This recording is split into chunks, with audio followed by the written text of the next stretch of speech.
Aos 17 anos eu fui privada da minha liberdade, arrancaram os meus sonhos e colocaram uma aliança no meu dedo. Eu fui obrigada a casar com o vivo da minha prima. Eu passei décadas sendo maltratada, sendo humilhada, sendo sufocada e sendo silenciada. E hoje, com 89 anos, querem que eu volte para ele, mas eu disse não, eu escolhi a minha liberdade. Essa é a história de Isaura, uma senhora de 89 anos que escolheu a liberdade em vez de se render às tradições familiares.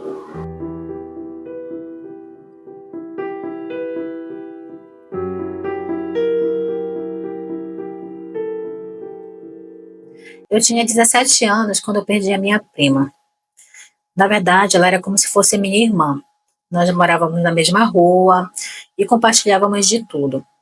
Naquela época, as meninas casavam muito jovens e a maioria dos casamentos eram arranjados, então nós não tínhamos muito querer, não tínhamos escolha. O que nossos pais decidissem, a gente tinha que aceitar. Então a minha prima, ela casou muito jovem e eu tinha 17 anos quando ela faleceu. E ela faleceu de parto. E ela deixou um marido e um bebê bem pequeno. Naquela época nós não tínhamos escolha, a gente fazia o que a família decidia, então o que eles falavam era lei. E a maioria dos nossos casamentos eram arranjados. Um mês depois do velório da minha prima, a minha mãe me chamou e disse que eu tinha que casar com meu primo, que no caso era marido dela, né? E que era certo a se fazer.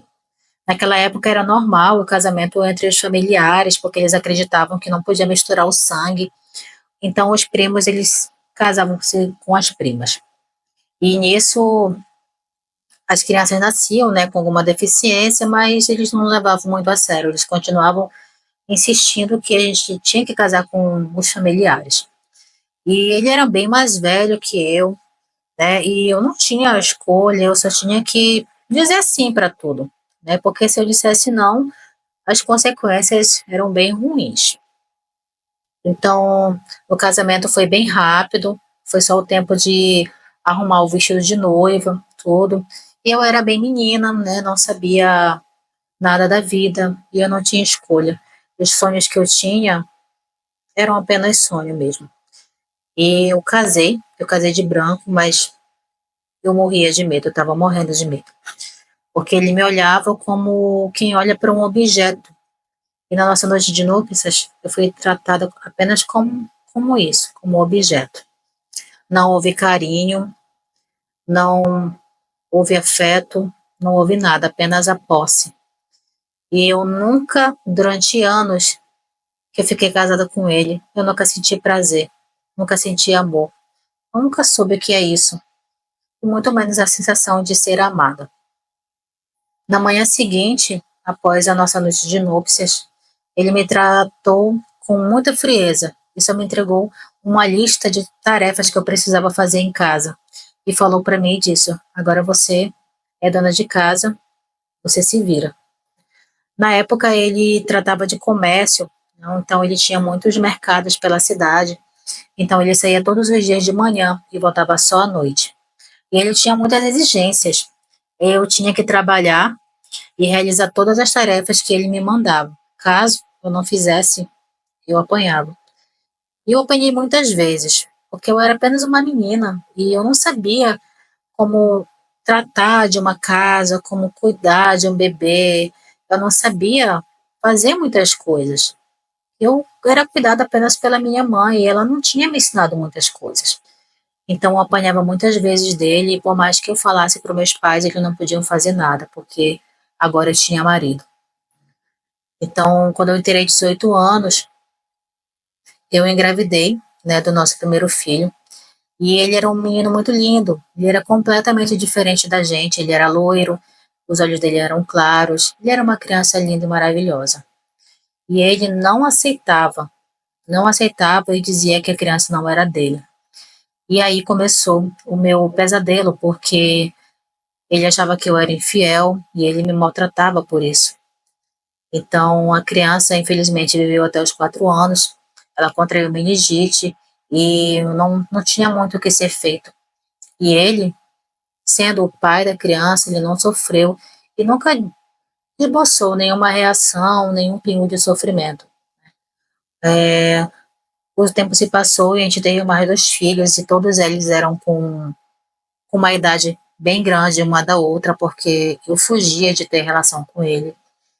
E quando eu fazia era apenas por obrigação. Então, por isso, né, os filhos têm uma idade tão diferente.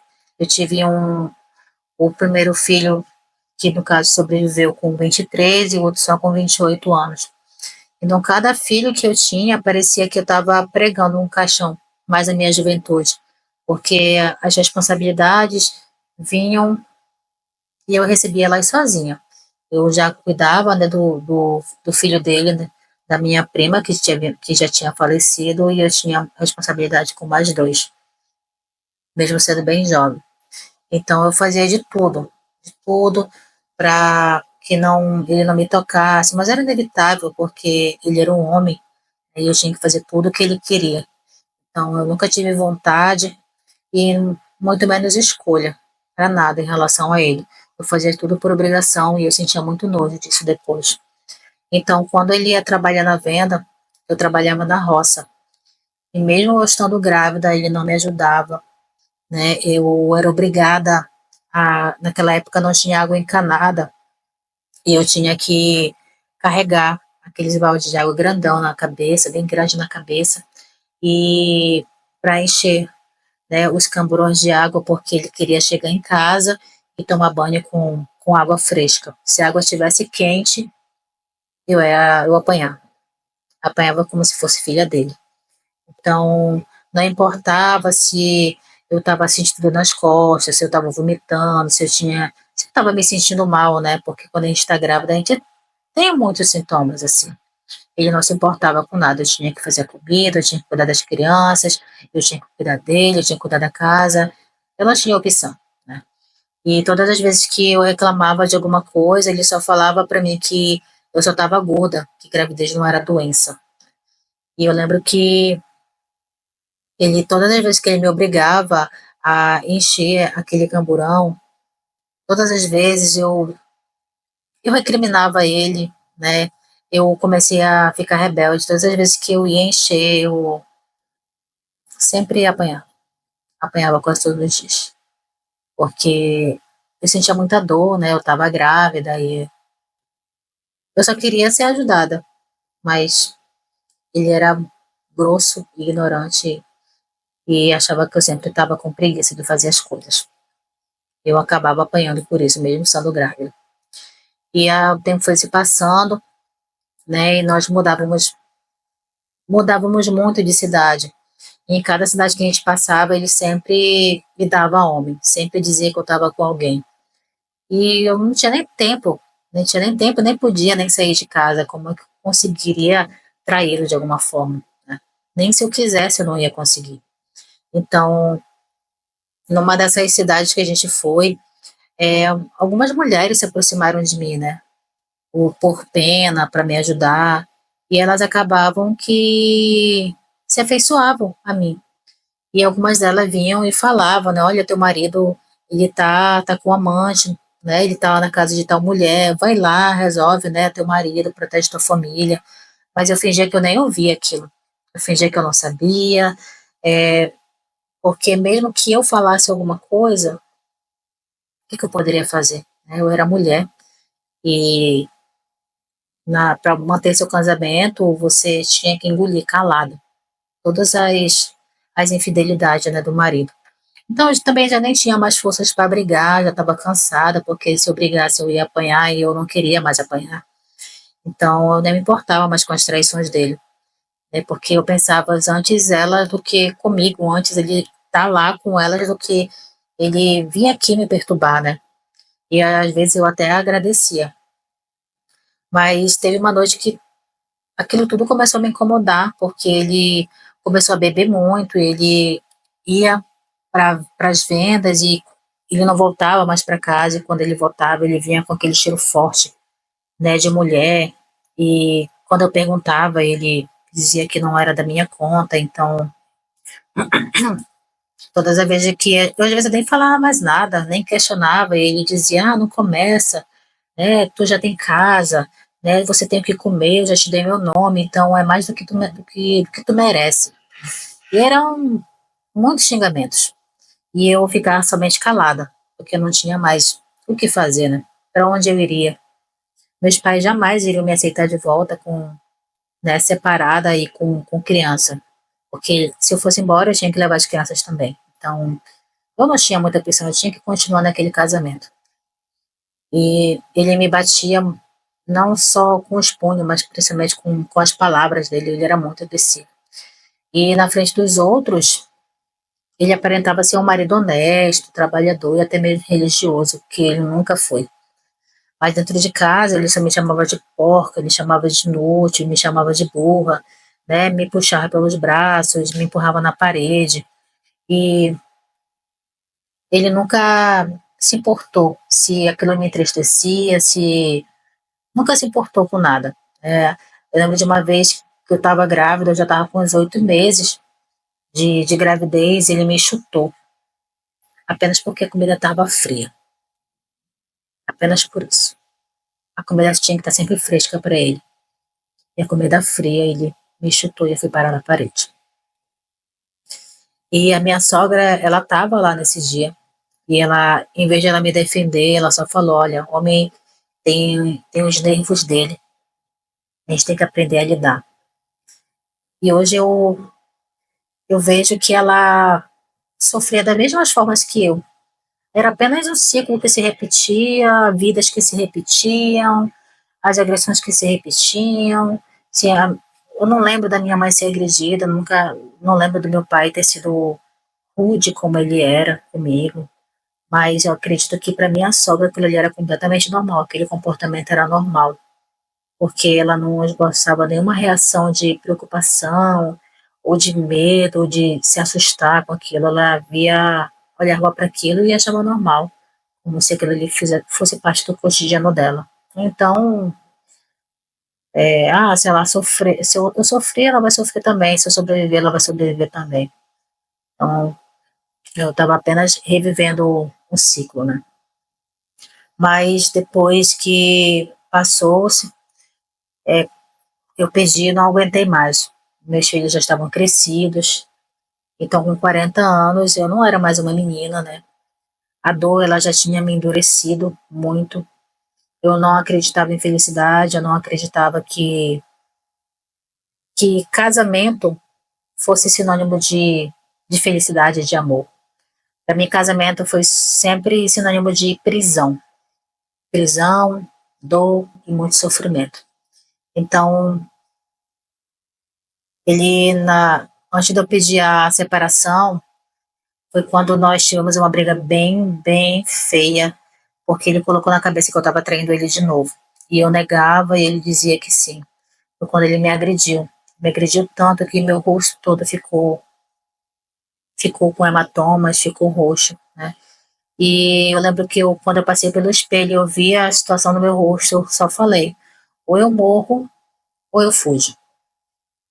Eu tenho apenas essas duas opções, né? Então, eu tive que fugir.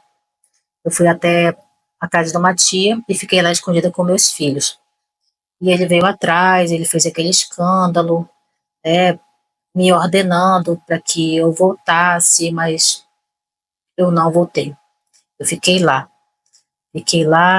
e entrei, né, com um pedido de separação. Eu tinha muito medo do que ele pudesse fazer comigo, que ele pudesse fazer com as crianças, né?